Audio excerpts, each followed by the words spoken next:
আল্লাহ কি শুধু আমাদেরই পরীক্ষা নেন? আমার বাবার চাকরিটা কেড়ে নিল, আর আমাদের স্বপ্নটাও। 2.5 বছরের কষ্টের টাকা সব নিয়ে গেল। বাবা সেই টাকা দিয়ে দাদা আর নিজের চিকিৎসা করাতে চেয়েছিল।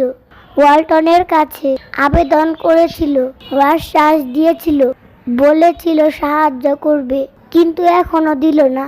বাবার সেই প্রাপ্যটুকু এখনো অধরা। আজ আমার বাবা ভেঙে পড়েছে, আর আমরা তো অনেক ছোট। আমরা করব কি? দয়া করে আপনারাই বলুন। বাবার সেই ন্যায্য পাওনা কি কখনো ফিরবে না? আমি অহনা, আমি ছোট মানুষ, কিন্তু বাবার কষ্ট আর চোখের জল আমি বুঝি।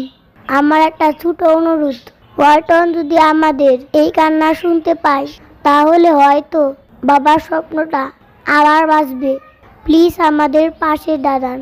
অহনা, একজন অসহায় বাবার মেয়ে।